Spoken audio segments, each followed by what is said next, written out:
Alors, bonjour à tous, heureux de vous retrouver, chers amis, en ce dernier mardi, dernière journée de 2024, 31 décembre, 8h53. Merci à ceux qui sont abonnés. Ceux qui ne sont pas, faites-le maintenant. Merci à ceux qui m'envoient des liens, des messages toujours pertinents, intelligents et très appréciés.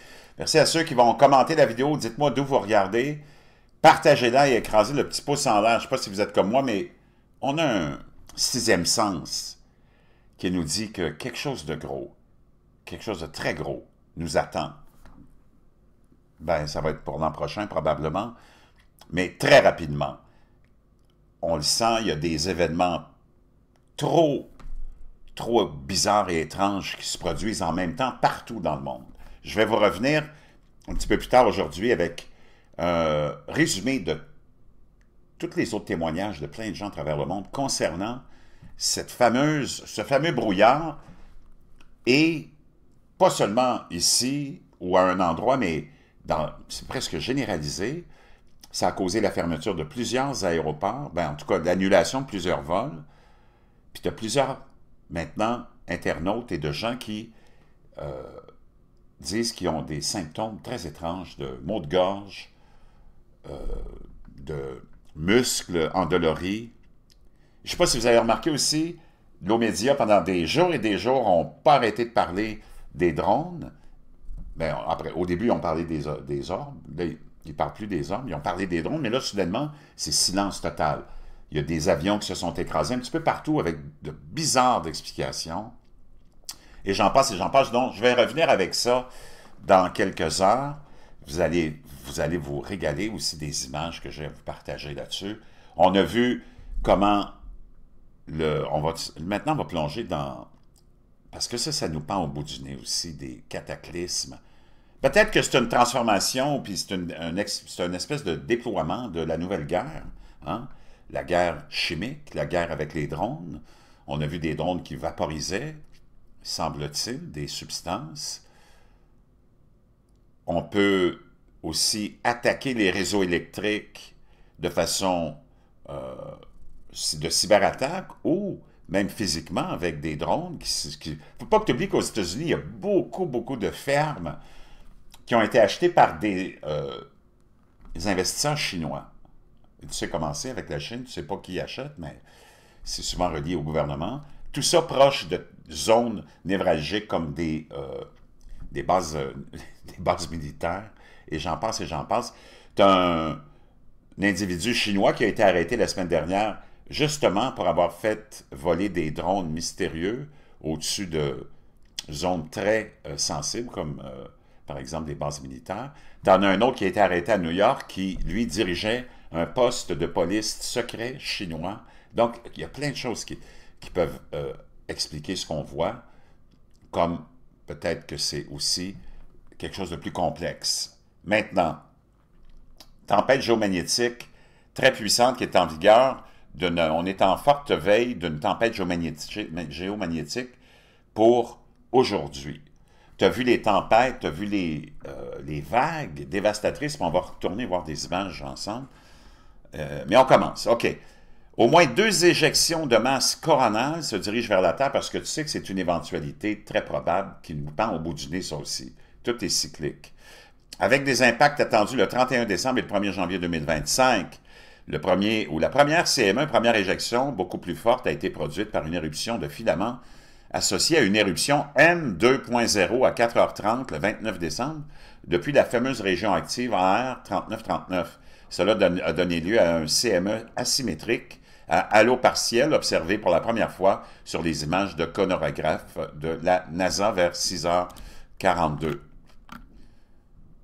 De plus, cette fameuse région a produit une éruption de magnitude 3.3 qui a donné lieu à une autre CME à halo partiel, bien que plus faible, observée pour la première fois sur les images du coronagraphe aussi. En conséquence, une veille de tempête géomagnétique de type G3, forte tempête géomagnétique, est en vigueur pour le 31 décembre. Cependant, cette veille ne prend pas en compte le deuxième impact plus faible, de sorte que nous pourrions assister à des périodes de tempête géomagnétique encore plus fortes. Plus fortes. Donc, c'est très probable qu'on ait des conséquences de cette tempête géomagnétique-là. Maintenant, Hier, séisme sur la crête de Reykjanes en Islande, hein, le fameux volcan de Reykjanes, augmentation de la sismicité, beaucoup de tempêtes partout, des ouragans bizarres un peu partout aussi, où on n'est pas en période d'ouragan. Maintenant, je veux aller te montrer euh, ces tempêtes-là, ces vagues dévastatrices encore une fois. Donc, les quantités de ces vagues-là qu'on voit partout maintenant, ça c'est au Pérou, il y en a en Californie, il y en a ailleurs aussi, des vagues dévastatrices qui frappent ces pays de façon surprenante. Ça prend tout le monde par surprise, des vagues d'une puissance hallucinante. Il y a des destructions d'infrastructures, de ces quais partout, dû à la puissance de ces vagues qu'on observe. C'est complètement hallucinant. Donc, il y a quelque chose qui est en formation. Est-ce que c'est des tempêtes maintenant qui sont globales?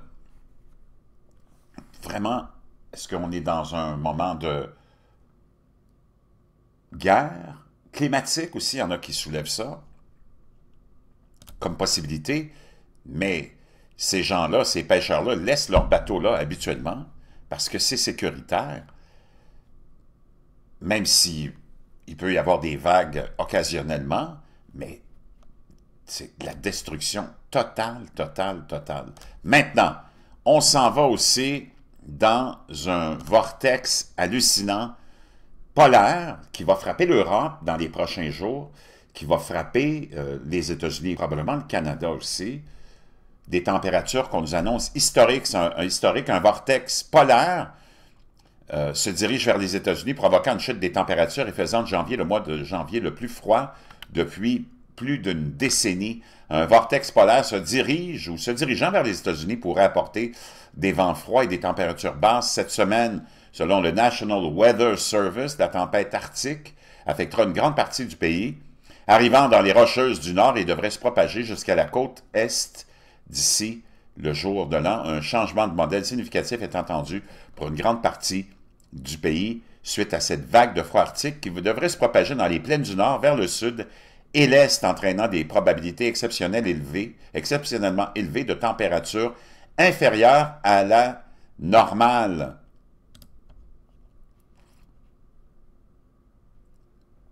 Donc, je peux vous dire une chose, même en Europe, on s'attend à des températures extrêmement froides.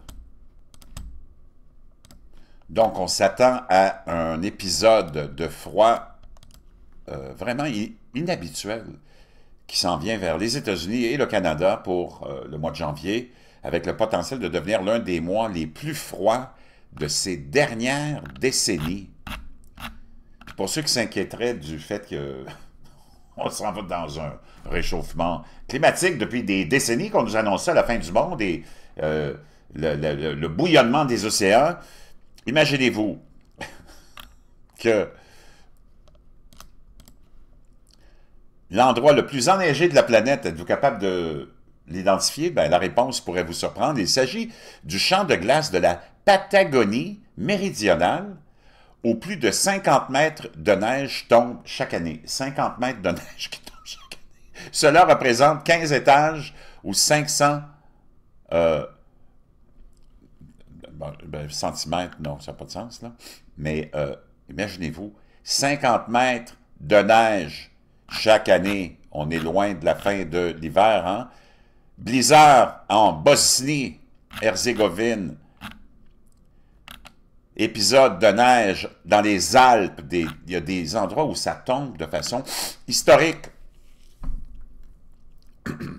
Alerte de neige encore qui tombe dans les Alpes. J'imagine on est encore dans les Alpes. À Lamoura, neige, ça tombe par... C'est incroyable. De l'idée de penser que la neige était pour disparaître selon les prophètes de malheur, ben, de la neige, t'en as encore, puis du froid aussi.